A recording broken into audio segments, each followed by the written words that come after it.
say, what? Wrong segment, but feels Oh, would you fitting. expect anything different from Torts? No. Blunt? I love it. He's the best.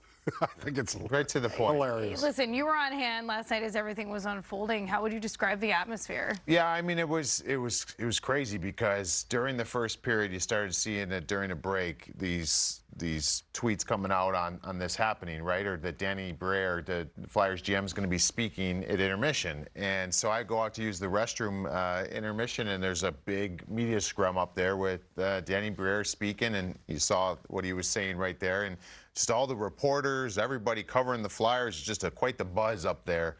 I mean, because Cutter Gauthier he's a great player, and we just saw it at World Juniors, winning gold with Team USA. So it's unique. We don't see this very often happen, and I think the knee jerk is. And the one thing that's always tough is there's a lot of rumors that get out there and get running and get some legs, and people are making up all these things. Formerly known as Twitter. Was that's pretty much the world that we yeah. live in, right? But I think the knee jerk is a player. And there's been players over time that have kind of had these things and before they've played in the league. And I'm just speaking the way that I was as a player, and know that some other players share the same. Not everybody. It would always make me be like, I'm gonna make sure I finish every hit on that guy, right? Like, because it's an honor to play in the National Hockey League, and that's the player's side of it. But on the other side of it too, when we start to maybe being on this side, in this business, I mean, there's a CBA that allows you certain rights, and you have every right to exercise those. And this is kind of a situation here where it's a college player. I mean, very similar to the Adam Fox situation. Maybe a little different how it's come out and the way it's kind of pushed out there. And I don't know what's happening behind the scenes. I'm not going to guess to that. Speculate, yeah. But at the end of the day, you want players who want to be with your franchise and your team, and this has been smoked out, whether it's what everybody wanted or not. And you move forward. And just like Tort said, they got a heck of a player in Drysdale here. Cutter Gauthier is a heck of a player. That's what Anaheim has. And but it's going to be tough on the kid. I mean, I'm sure this is going to follow him for a little while, but just like the Fox situation, it'll pass, and you can move on. But I think that from the personal side of it, there's things that people probably don't know. The one thing from speaking to people and do some digging, I was told emphatically this has nothing to do with John Tortorella. So I don't know how that was thrown out there or whatever. This is what I'm being told. It had nothing to do with Torts. It was a personal decision, and that's where they kind of want to leave it. My first knee-jerk reaction is kind of like you, Repro. Well, you haven't played a game in the National Hockey League, kid. What gives you this right? And then I take a step back. And I don't think like that anymore because they do have rights. But we appreciate the transparency and the honesty in this. So, you know, him and his representatives have their reasons. And a player has, you know, the right. This is the start of his career. And he, you know, wants to be comfortable out of the gate. And look, whether we agree with it or not, I understand players being able to do this at certain times, in certain moments. I'll give the Philadelphia Flyers a ton of credit, though, as well. Gauthier, Daniel Briere, the general manager, how they handled the situation. It's the most Philly thing ever. And they said the right thing out of the gate. You don't want to be a Flyer? That's fine. We'll make a deal for you. But he was protecting Cutter Gauthier as well. Gauthier from just in case he changes mind again. I think Daniel Briere is doing an excellent job in Philadelphia. They are. They really. I love the way they handled it. And I love what Jonesy said too. Keith Jones said he wanted to give some credit out there because this has been something that Daniel Briere and himself and internally they've been dealing with some time, and there's been some you know, things have been under wraps and it hasn't gotten out there. And I think that's really big and important, especially with the young player that you're talking about. So you got to give credit to the management of the Flyers and the other teams that were in those conversations. I think that's what made it a bigger story last night. It was like, wait, what? So, you know, life goes on. Both teams got hell of players coming their way, and you know, it's going to be a ride for him when he goes back to Philly, though. You know that. Oh man. And oh boy.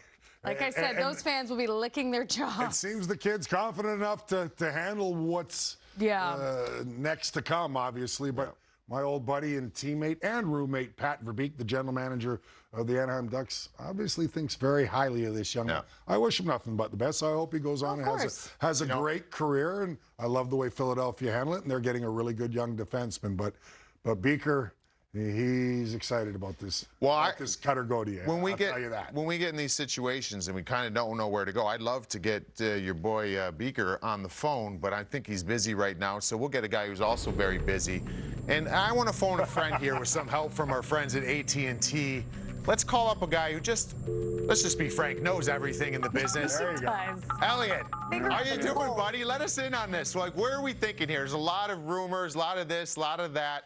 What's Elliot Friedman hearing on this matter of how we got to this point?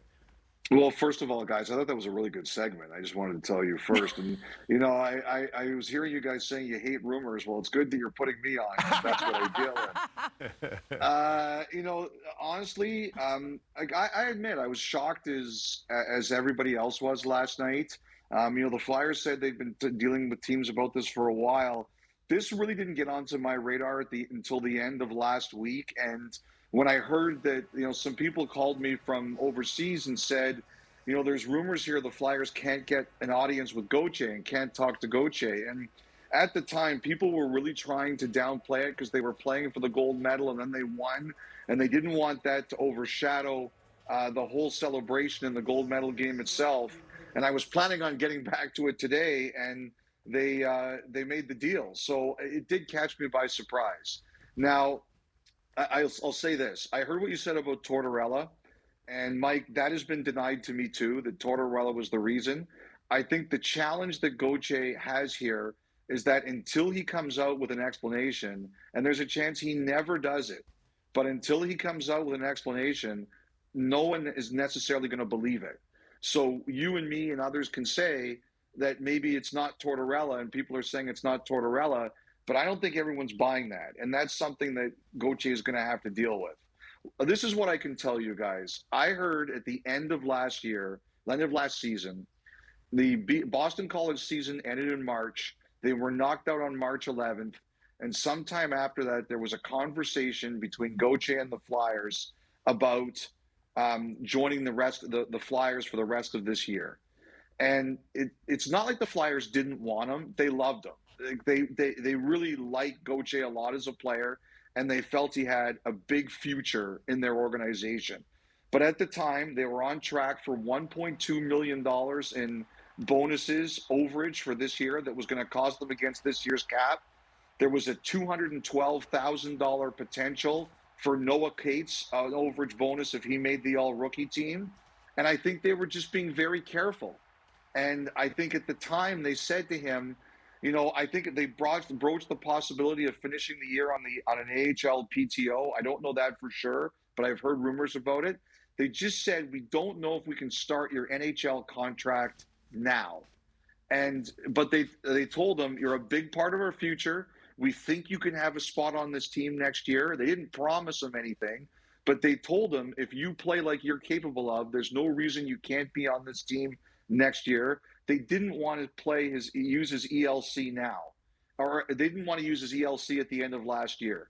And I don't think they intended to insult him. I don't think it was intended to be anything negative, but I've heard from people that that's when things started to go sideways. And the next time they spoke was on the Zoom call after the World Championships, and that's when Gauthier told them he didn't want to play there. And they were floored. I heard that they thought he was going to tell them that day he was ready to sign.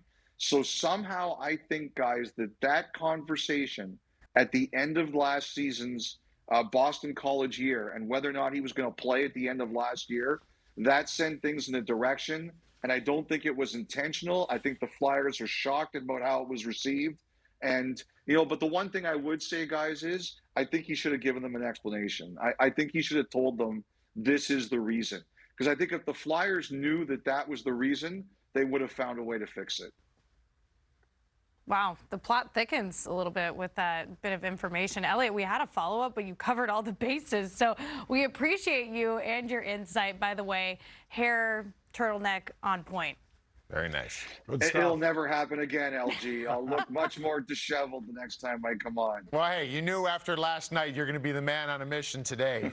You're like, that's right. I'm going to be talking a lot today, so I might have to get cleaned up a little bit. Good And job. That's true. Elliot Friedman. Things like this must be great for you, right? I mean, obviously, it's kind of a surprise, but they happen once in a while.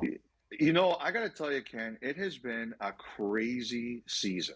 Like, there has been a lot of weird stuff happen. This isn't 1987 under Lou Lamoriello. I can tell you that. This has been a crazy year. I have to say that. Well, Elliot, we appreciate you giving the time that you did have to us. We appreciate it. And best of luck throughout the rest of the day with your crazy schedule.